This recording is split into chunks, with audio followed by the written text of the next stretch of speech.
आज के इस एपिसोड में हम चर्चा करेंगे जैव भू रासायनिक चक्र में शामिल सबसे महत्वपूर्ण चक्र की।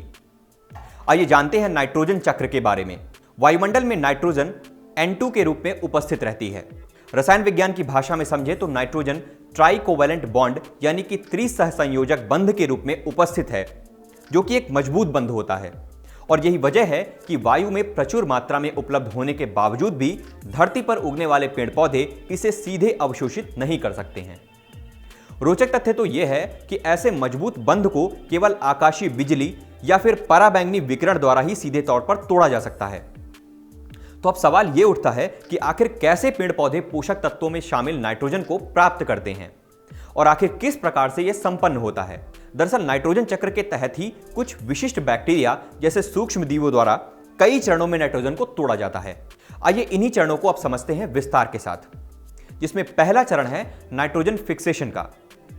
नाइट्रोजन फिक्सेशन या यौगिकीकरण से नाइट्रोजन को अमोनिया में रूपांतरित किया जाता है, जिससे कि पेड़ पौधे इसे ग्रहण कर सकें। भूमि पर रूपांतरण का यह कार्य मृदा में उपस्थित विशिष्ट बैक्टीरिया द्वारा किया जाता है, जिन्हें दो भागों में वर्गीकृत किया गया है, जिसमें पहला है नॉन सिम्बायोटिक बैक्टीरिया। ये मृदा में स्वतंत्र रूप से उपस्थित रहते हैं, इसीलिए इन्हें नॉन सिम्बायोटिक या फ्री लिविंग बैक्टीरिया के नामों से जाना जाता है। इसके अंतर्गत एजोटोबैक्टर तथा बेंजरिंकिया शामिल हैं, जो कि एरोबिक जीवों की श्रेणी में आते हैं। दरअसल एरोबिक जीव ऑक्सीजन जीव होते हैं, अर्थात ये वहां पाए जाते हैं जहां ऑक्सीजन की उपलब्धता रहती है। वहीं दूसरी ओर नाइट्रोजन यौगिकीकरण की क्रिया में क्लोस्ट्रीडियम तथा रोडोस्प्लरिम भी शामिल हैं, जो कि एनारोबिक जीवों की श्रेणी में आते हैं, यानी कि ये वहां पाए जाते हैं जहां ऑक्सीजन की कमी होती है। इसी कड़ी में दूसरा नाम आता है सिम्बायोटिक बैक्टीरिया का। ये बैक्टीरिया सहजीवी होते हैं, यानी कि ये एक दूसरे के साथ सहजीवन में रहते हैं।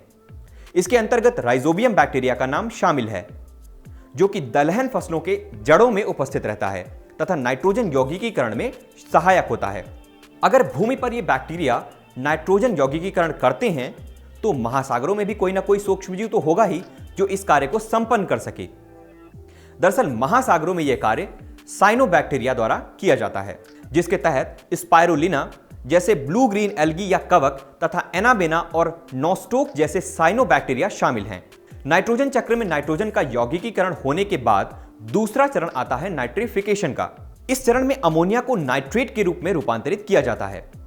इसके अंतर्गत सबसे पहले नाइट्रोसोमोनस तथा नाइट्रोकोकस नामक दो बैक्टीरिया अमोनिया को नाइट्राइट में बदलते हैं, जिसके पश्चात बैक्टीरिया द्वारा इस नाइट्राइट को नाइट्रेट में रूपांतरित किया जाता है। ये नाइट्रेट्स पौधों द्वारा बड़ी ही सरलता से अवशोषित कर लिया जाता है। इस कड़ी में तीसरा चरण आता है अमोनिफिकेशन का।